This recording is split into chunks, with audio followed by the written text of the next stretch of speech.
Hola, buenas tardes, ¿cómo andan? Espero que muy bien. Un gusto estar con ustedes en este segundo encuentro del curso de actualización de formación profesional continua de procedimientos y normativas en la gestión de empresas agropecuarias. Espero les resulte muy grato. Vamos a dar lugar al segundo encuentro, que es diagnóstico y planificación de la empresa agrícola.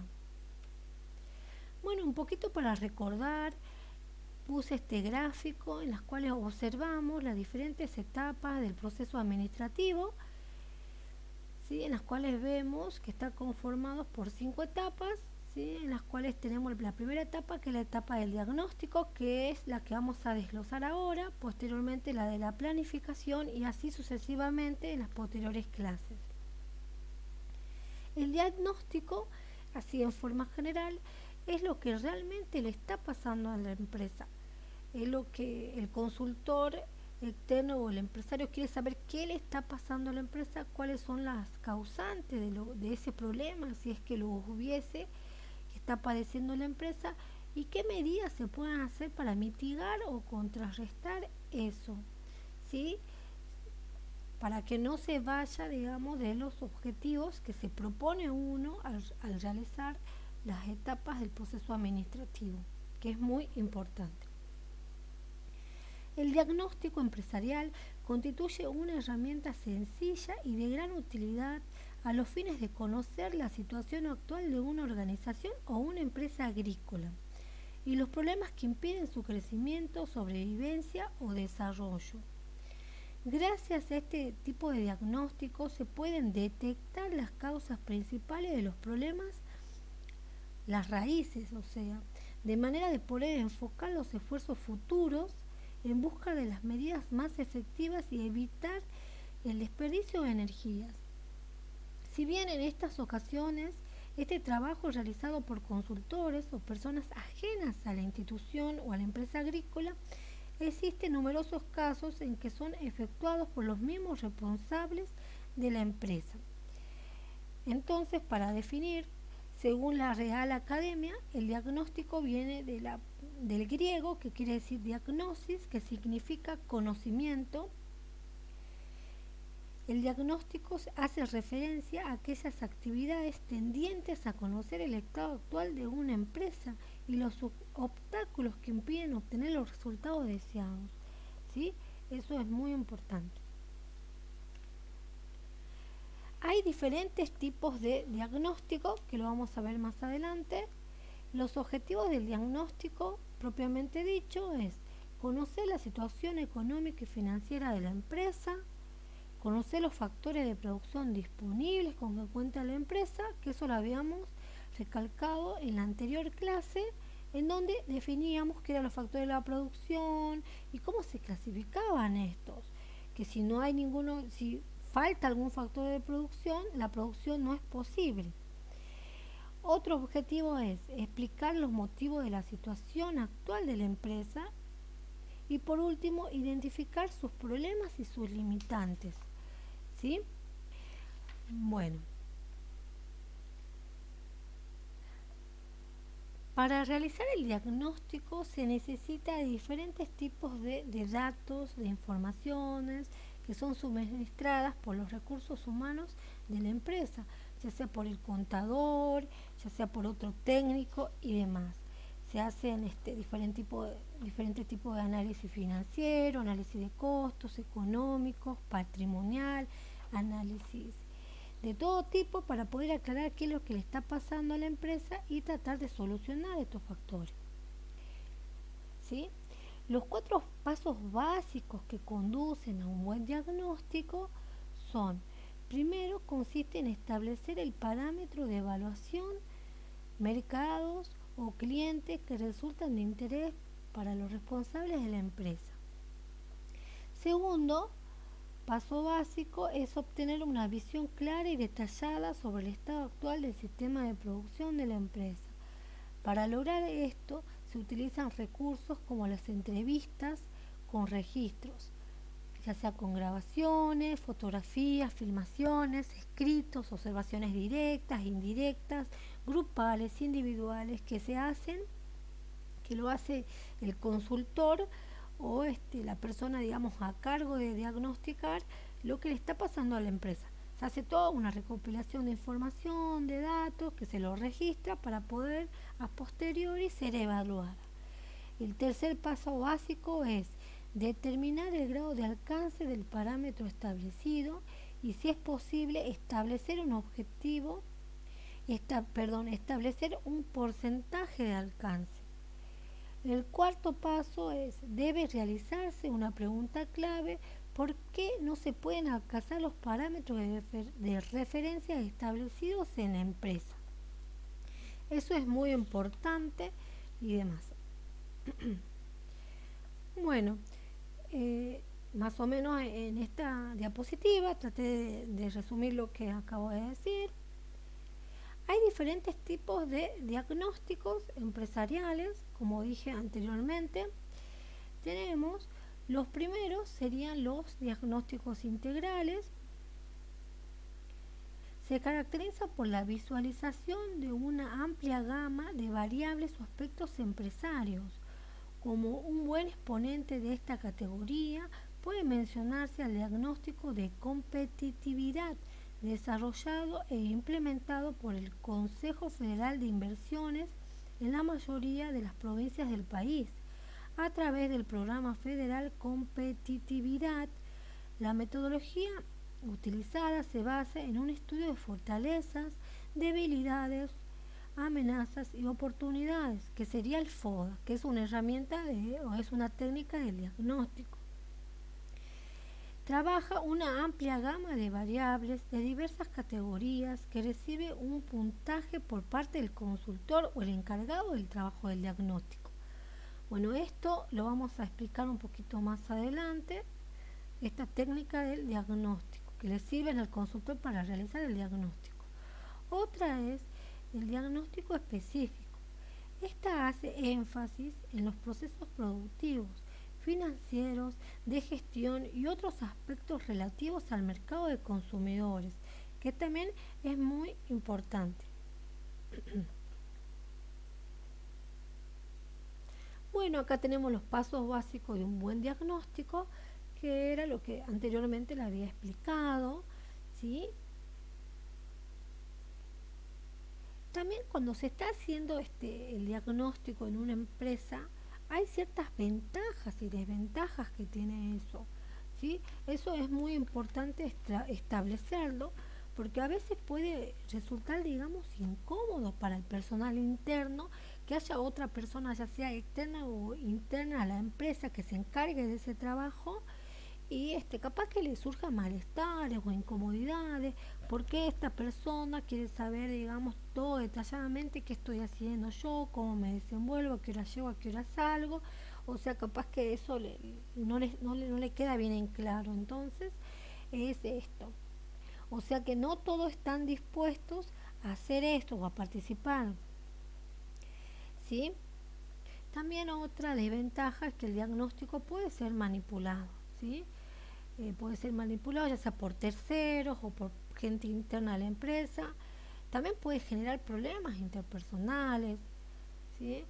Entonces eso. Y una de las ventajas que tiene el diagnóstico es que despierta el espíritu del grupo al ser participativo. Eso es muy importante. La gente se siente comprometida a la decisión, ¿sí? A tal decisión, a buscar una solución. Es como que le estimula eso, participar en grupo. Otra ventaja es, más que nada, es que es el trabajo en equipo, el trabajo en grupo, que eso le suma bastante. Bueno, habíamos hablado un poquito de los pasos básicos, que eran 4. Y bueno, vamos a detallar también, que es muy importante antes de ir a las técnicas del diagnóstico, que es la etapa del diagnóstico, que es importante.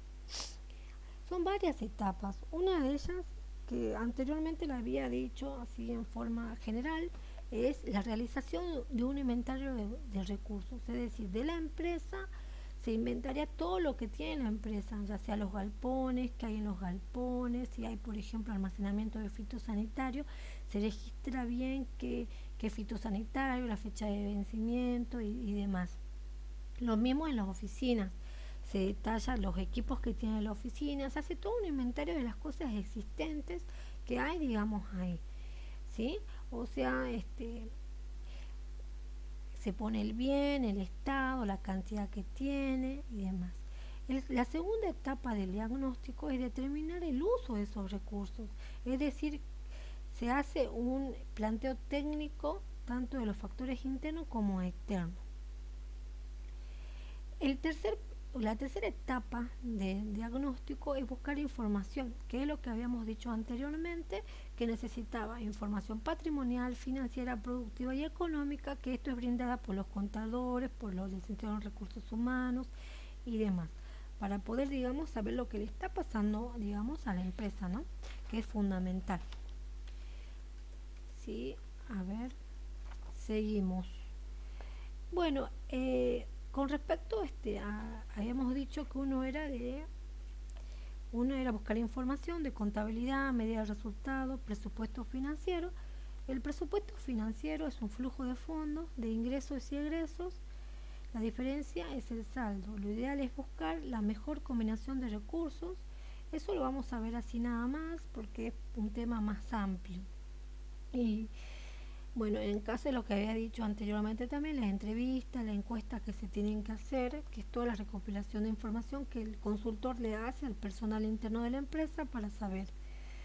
¿Sí? Pueden ser las entrevistas grupales, individuales, personales, por teléfono, en las cuales en caso de la encuesta responden cuestionarios como son preguntas abiertas o cerradas, ¿sí? Que le sirven mucho al consultor para poder analizar qué le está pasando a la empresa, cuál fue el problema y demás. La entrevista consiste en un cuestionario que puede ser abierto o cerrado también como la encuesta, a realizar a los integrantes de la empresa. Eso es muy importante. Y bueno, posteriormente tenemos las técnicas del diagnóstico. Vamos a hablar de 3 técnicas muy importantes que se utilizan para poder diagnosticar qué le está pasando a la empresa. Bueno, tenemos la lluvia de ideas. La lluvia de ideas es una técnica para generar muchas ideas en un grupo. Requiere la participación espontánea de todos. Con la utilización de la lluvia de ideas se alcanzan nuevas ideas y soluciones creativas e innovadoras, rompiendo paradigmas establecidos. El clima de participación y motivación generado por la lluvia de ideas asegura mayor calidad de las decisiones tomadas por el grupo, más compromiso con la actividad y un sentimiento de responsabilidad de todos. Eso es muy importante. Por ejemplo, quieren saber, ¿por qué en la campaña del 2020 ustedes creen que hubo bajo rendimiento de tabaco por hectárea? Capaz que en anteriores campañas se obtenían 2.500 y en la campaña 2020 se obtuvo 1.800. Entonces, entre todo el grupo comienzan a tratar de solucionar o dar respuesta a esa problemática. Unos pueden decir, bueno, yo creo que puede haber sido eso porque la semilla se trae antes de Brasil y ahora se trae de Santo Domingo, porque capaz que faltó mano de obra y demás. Entre todos buscar una solución, trabajo en equipo, y es muy estimulador y es muy enriquecedor en el grupo. Posteriormente vamos a la espina de pescado o el diagrama de causa y efecto, ¿sí? Bueno, el diagrama causa y efecto, o llamado también espina de pescado, como había dicho, o si no, Ishikawa, que fue desarrollado en 1943 aproximadamente, ¿sí? Es muy importante. Este diagrama de causa-efecto es la representación de varios elementos de un sistema, que serían las causas, donde nosotros observamos esas flechitas que están oblicuas. Esas son todas las posibles causas y a la vez de estas da lugar a otras causas secundarias o terciarias, ¿sí? Que pueden contribuir a un problema que sería el efecto. En este caso, retomando al ejemplo anterior, que era la baja productividad de tabaco, 1800 kilogramos por hectárea. Este vendría a ser el efecto, o sea, el problema, ¿sí? Entonces, siempre respondiendo a una pregunta, ¿por qué pudo haber originado esta baja productividad, o sea, este problema, este efecto? Puede ser que una de las causas principales puede ser falta de liderazgo, y esto se puede ver debido a una causa secundaria, falta de experiencia de la gerencia. Otra causa primaria puede ser poca mano de obra. ¿Y esto por qué se pudo haber habido poca mano de obra? Puede ser porque hay muchos planes del Estado, capaz, y a la vez haciendo así varias preguntas dan lugar a diferentes tipos de espinas dorsales, como se le dice, dando lugar a diferentes causas terciarias, y esta la ve a causas cuaternarias y demás. Después tenemos otras causas primarias. Pueden ser porque capaz que la baja productividad se pudo producir, o por qué surgió esto, este efecto, este problema, por la poca inversión de tecnología. Y esto se pudo haber ocurrido porque había poca espalda financiera, dando lugar a una causa secundaria. O otra causa primaria puede ser por qué se pudo haber debido a una baja productividad en tabaco. Y puede ser por la falta de capacitación de los recursos humanos, ¿sí? Puede ser capaz que tenían todas las herramientas adecuadas pero no sabían usarlas, y, y bueno, entonces esto dio lugar a que esta gente no cumpla las tareas, y así, o sea, de acuerdo a ese problema se hacen preguntas: ¿por qué pudo haber pasado tal cosa, tal efecto? Que en este caso sería la baja productividad de tabaco, 1800 kilogramos por hectárea, respondiéndose a diferentes tipos de causas, origen, que sean las primarias, y a la vez se preguntan por qué pudo haber ocurrido esta causa primaria, dando lugar a otras causas secundarias, y así sucesivamente, dando lugar a una espina de pescado, como se dice, ¿no? Que es por eso es su nombre propiamente dicho, espina de pescado o diagrama causa y efecto, que es lo que se había planteado. Bueno, con respecto a otra técnica del diagnóstico muy importante, que es la que hablamos anteriormente, es el análisis FODA, que es una herramienta que permite conformar un cuadro de la situación actual de la empresa o la organización o la empresa agropecuaria, ¿sí? Permitiendo de esta manera obtener un diagnóstico preciso que permite en función de ello tomar decisiones acorde con los objetivos formulados, ¿sí? Estos objetivos se plantean, digamos, desde el primer momento cuando se arranca, digamos, a hacer diferentes tipos de labores, etcétera. Siempre se plantean primero los objetivos y a posteriori las metas y demás, que lo vamos a ver detenidamente en un ratito. Las fortalezas son las capacidades con que la empresa cuenta con posición privilegiada frente a la competencia. O sea, son las ventajas que tiene la empresa frente a la competencia, ¿sí? Son internas, son las características internas de la empresa que le da un favor positivo o ventaja frente a la competencia. Las debilidades son aquellos factores que provocan una posición desfavorable frente a la competencia. Son habilidades que no posee o actividades que no se desarrollan positivamente en la empresa. O sea que son características internas o en sí de la empresa, digamos, que la ponen en desventaja frente a sus competidores, ¿sí? Las oportunidades son aquellos factores que resultan positivos y que se deben describir en el entorno de la empresa y nos permite ventajas competitivas.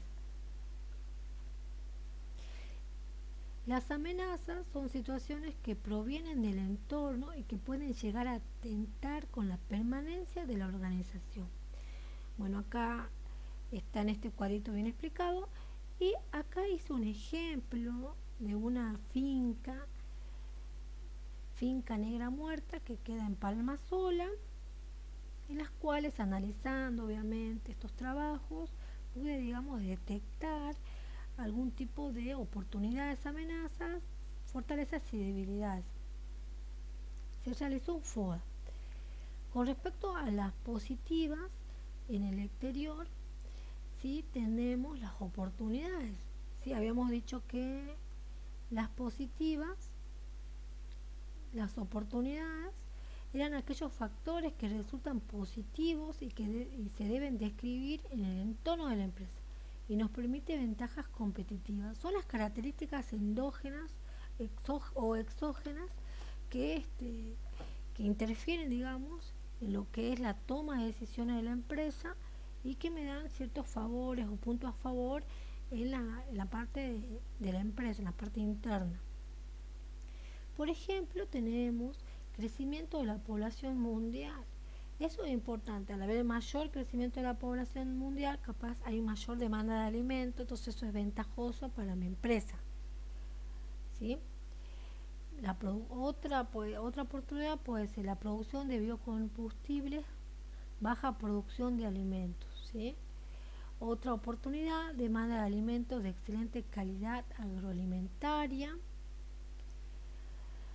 cercanías a puertos del Pacífico. Esto es importante porque por los fletes, para evitar tipo de intermediarios de la producción, ¿sí? Capaz que algo negativo y una oportunidad positiva al tener los puertos cerca de la finca. Mano de obra disponible también. Hoy en día sabemos que no hay mucha gente que quiere porque si tiene ya tiene trabajo, tiene los planes, entonces capaz que no se acerca mucho a la finca. Entonces, tener una cierta cantidad de mano de obra es importante.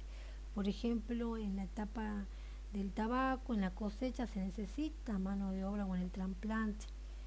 Se necesita, entonces por eso es fundamental esto.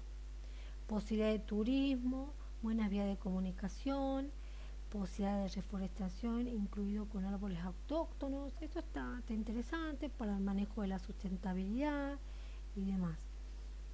Con respecto a las amenazas que hacen a la parte negativa, digamos, del entorno,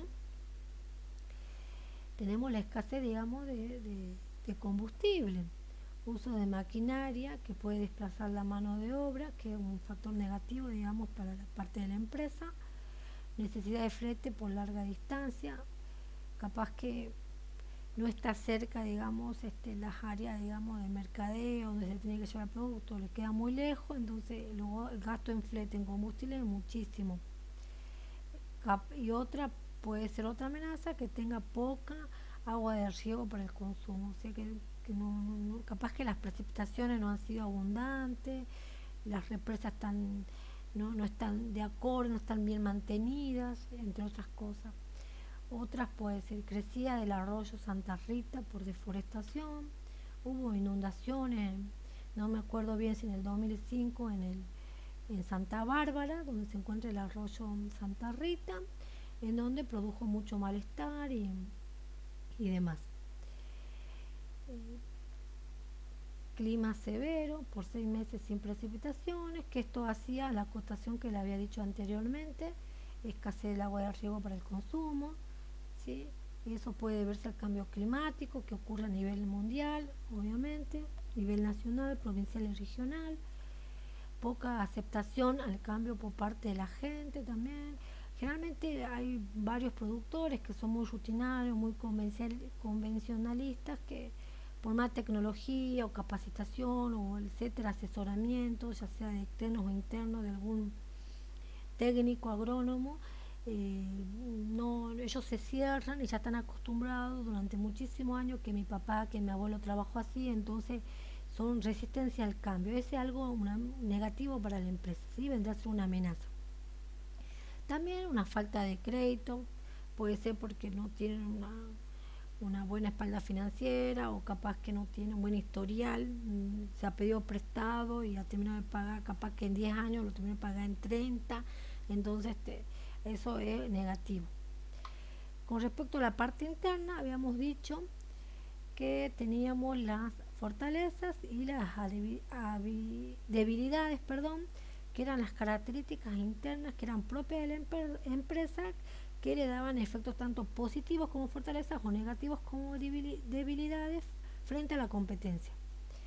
Entre las fortalezas podríamos dar de ejemplo disponibilidad de agua de riego de calidad. Eso es muy bueno, Se puede realizar turismo rural, cabalgatas y demás, diversificación de tabaco y horticultura, eso también es muy importante para el manejo de la sustentabilidad, la fertilidad y demás, para tratar de mitigar los problemas de plagas y enfermedades.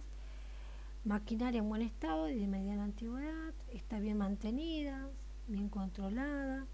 Las estufas para alquilar también puede ser porque hay una entrada de dinero que ingresa externa.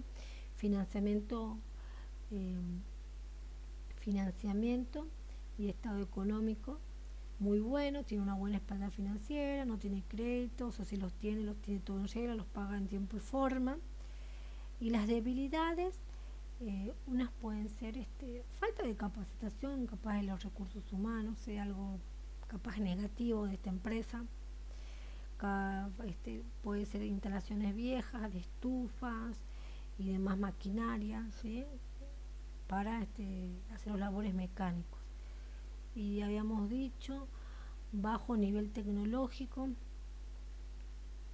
forma de comercialización, necesidad de intermediarios y unidad económica insuficiente para el tabaco. Capaz con que la tierra con que se cuenta no es adecuada para realizar el tabaco, que es un cultivo, digamos, que necesita tierras más de 25 hectáreas, ¿sí? Porque si no, no va a tener, digamos, los beneficios que tendría que tener por kilogramos de tabaco o rendimiento de tabaco por hectárea. Entonces es muy importante tener en cuenta eso, ¿no? La unidad de tierra agrícola, que es importante. Bueno, una vez dicho esto, habíamos visto las tres técnicas, vamos a hablar de lo que es la planificación, ¿sí? Bueno, la planificación, más que nada, ¿qué es un plan? Cuando la planificación es la segunda etapa del proceso administrativo, ¿sí? Como lo podemos observar en el gráfico, es la segunda etapa del proceso administrativo.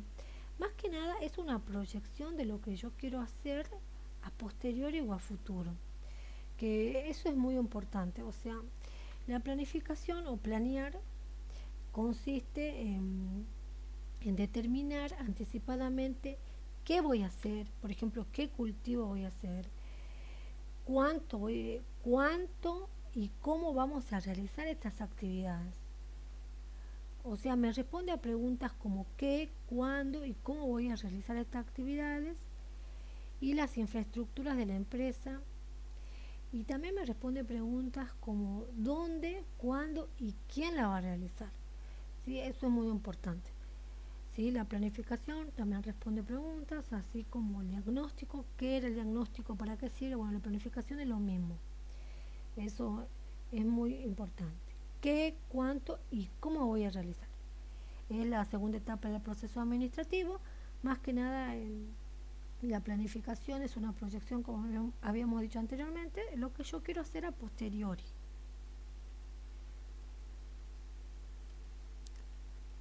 Era más que nada para que nos tratemos de ubicar dónde estamos en la etapa del proceso administrativo. Vamos a la planificación, ¿qué era eso? ¿Sí? O sea, ¿por qué planificar? ¿Qué es un plan? ¿Y quiénes realizan estos planes?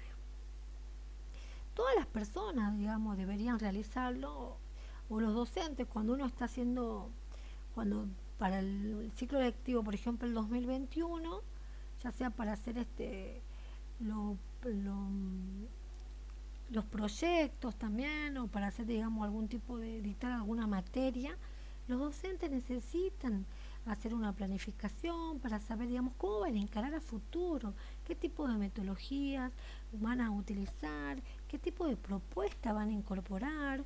Eso es muy importante. O sea, es muy importante porque nos ayuda a encaminarnos y a decir por qué sendero yo voy a andar, ¿sí? Todos deberíamos hacer eso. Bueno, acá yo le había puesto que, por ejemplo, en el día de hoy hay sueños a través de objetivos, metas, políticas y demás, yendo por un camino o por un sendero adecuado, llego a un futuro deseado y un objetivo deseado, ¿sí? Siempre teniendo en cuenta que el productor empresario, etcétera, durante la planificación obviamente asume riesgos e incertidumbres, que eso es lo que le había dicho anteriormente. Bueno, también es importante, como había dicho, ¿por qué es importante planificar? ¿Por qué es importante planear? El planeamiento, bueno, me simplifica o me determina un camino a seguir, o sea, sendero, ¿sí? ¿Cuál de tantos caminos voy a elegir el mejor camino? Y a través de la toma de decisiones, a través de poder combinar cuál es el mejor recurso, cuál es la mejor alternativa posible utilizando los recursos limitados con cuenta mi empresa agropecuaria, cuál va a ser mi mejor opción. Otra, el planeamiento es mirar el futuro. Mediante el planeamiento se determina el camino de acción más conveniente para cada situación y mediante la decisión se adopta el camino trazable y se acepta la responsabilidad de la toma de esa decisión. No se puede esperar del planeamiento una predicción exacta de los acontecimientos futuros porque son solo pautas de acción pasados sin provisiones del presente. Eso es importante porque, como dije anteriormente, el empresario, el productor empresario, asume riesgos como también incertidumbres, o sea, que no se sabe lo que puede llegar a pasar, pero se puede achicar ese riesgo y esa incertidumbre con haciendo las cosas bien, tratando de que haya un buen control, una buena organización, que haya un diagnóstico, que si hay algún problema se trata de corregir con anterioridad y también utilizando tecnologías que me ayuden, digamos, a reducir el riesgo empresarial o la incertidumbre, por ejemplo, el Big Data o alguna inteligencia artificial. Eso es importante, ¿sí? Bueno, con respecto a esta, habíamos, bueno, porque era planear, y bueno, hay diferentes tipos de planificación y planes. La planificación puede ser global, como puede ser también parcial. También puede ser un plan a corto o a largo plazo. La planificación global es cuando se planifica todo el sistema productivo de la empresa. Es decir, si la empresa está haciendo, aparte de tabaco, hace hortalizas, hace maíz, caña, se planifica cada sector de la empresa. O sea, para el maíz, bueno, se va a planificar, se hace una proyección a posteriori, qué es lo que se pretende hacer, cómo, cuándo, con qué recursos va a constar la empresa y demás, qué actividades se van a hacer. Lo mismo para la caña, para las hortalizas y el tabaco. Cuando se habla de una planificación parcial, ya se está haciendo una planificación, o sea, una proyección a futuro de ciertos sectores o ciertos cultivos del sistema total agropecuario. Por ejemplo, de tabaco nada más. El plan puede ser a corto plazo, que eso va a depender del tiempo que se va a planificar, que puede ser de 1 a 5 años. Por ejemplo, los cultivos anuales, tomate, tabaco. El plan puede ser a largo plazo, que ya hablamos de 5 años, que son los cultivos perennes o los forestales. Por ejemplo, los cítricos, el limón, la naranja, la mandarina. Y entre los forestales, el pino, el algarrobo. También es muy importante decir las condiciones para el planeamiento. Primero que nada, tiene que existir un diagnóstico, que es lo que yo le había dicho anteriormente. El diagnóstico que nos ayuda a definir el objetivo de la empresa. O sea, sí o sí tiene que haber un objetivo para poder saber si me estoy apartando o no de ese objetivo, para ir en línea y por el sendero, por el camino, que es mi mejor opción según la toma de decisión. Segundo, insumos o recursos escasos, ¿sí? Que sea mano de obra, capital y demás. Es decir, tienen que haber restricciones, ¿sí? Para poder elegir cuál es mi mejor alternativa utilizando tales recursos y demás. Tercero, que exista distintas alternativas para el uso de los recursos, que es más de lo mismo que le había dicho anteriormente, comentado. Bueno, estamos en el periodo y horizonte de la planificación. El periodo de planificación es el lapso de tiempo para el cual se planifica, o sea, para el cual se calcula el plan. Ejemplo, ciclo de cultivo de tabaco, maíz o hortaliza. Acá podemos observar, por ejemplo, puede durar entre 3 meses a 4 meses de acuerdo al cultivo. Por ejemplo, hablamos de un maíz. Se lo siembra ahora el 15 del 11 del 2020, cosecha el 15 del 2, que es un cultivo anual, ¿sí? Y el horizonte de planificación este, coincide con la cosecha, digamos, estos cultivos anuales, ¿no? Bueno, en el caso de los cultivos anuales. En el caso de los cultivos perennes como los citros o árboles forestales, el horizonte de planificación coincide con la vida útil del árbol, que es aproximadamente 20 años, ¿sí? A diferencia de los otros. Eso es muy importante. Bueno, también es importante recalcar los elementos de la planificación. Como habíamos visto anteriormente, este ejemplo, en esta flechita teníamos el plan, previamente teníamos los objetivos, metas políticas y procedimientos. Para llegar a cumplir los objetivos deseados, por ejemplo, sería maximizar los beneficios a mínimo costo, aumentar la rentabilidad del cultivo y demás, o mejorar el nivel tecnológico, tenemos que pasar por diferentes tipos de pautas. Entre ellas tenemos los objetivos. El objetivo es la definición cualitativa de lo que se quiere alcanzar, ¿sí? Por ejemplo, maximizar los beneficios, mejorar el nivel tecnológico, ¿sí? O capacitar a los recursos humanos. Y la meta sería la expresión cuantitativa de los objetivos, ¿sí? Por ejemplo, si nosotros nos habíamos puesto como objetivo capacitar a los recursos humanos, acá puede ser capacitar el 100% de los recursos humanos, ¿sí? También. Y como políticas son lineamientos o pensamientos generales que ayudan a alcanzar los objetivos y metas propuestas en la empresa. Esto es muy importante. Por ejemplo, ya sea, por ejemplo, en forma general, por ejemplo, las leyes de ambiente surgen de hitos o lineamientos que surgieron a nivel internacional, ¿sí? Este es lo mismo. Por ejemplo, si yo quiero facilitar los recursos financieros, no voy a dudar con gastar en una computadora, en una buena red de wifi y demás, ¿sí? Asignar recursos financieros para la capacitación del personal e incorporación de tecnología, ¿sí? O puede ser también apertura al cambio respecto a lo que ocurre en el medio externo. O otorgar una semana extra de vacaciones al personal permanente, por ejemplo 2 veces al año. Las reglas son normas o pautas que eliminan la discrecionalidad en que debe ejecutar la acción. Dicho de otra manera, son normas que debe entender la empresa. Por ejemplo, si yo estoy haciendo una aplicación con fitosanitarios, etcétera, sé que no tengo que alimentarme, sé que no tengo que coquear, no tengo que fumar, ¿sí? Eso lo sé. Y si es que hay alguna novedad en el trabajo que ha surgido, lo escribo en la planilla de novedades para que la posterior persona que entre se fije y siempre todos tengamos un control y aparte sepamos bien. Eso sería una regla. Y bueno, y por último, el procedimiento. El procedimiento es la aplicación detallada de cómo se van a realizar las aplicaciones de la empresa, ¿sí? Por ejemplo, tenemos procedimiento para calibrar una pulverizadora, ¿sí? Puede ser de botalón.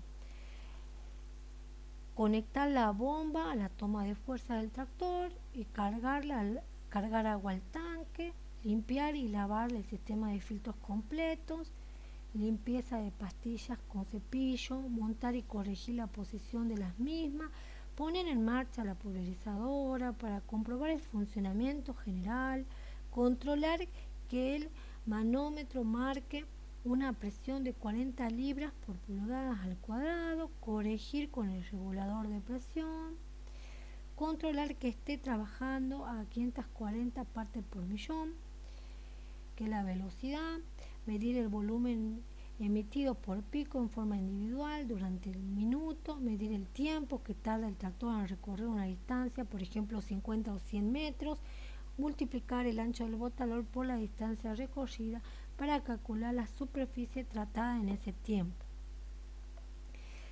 Aproximar el cálculo a tiempo por hectárea y litros por hectárea.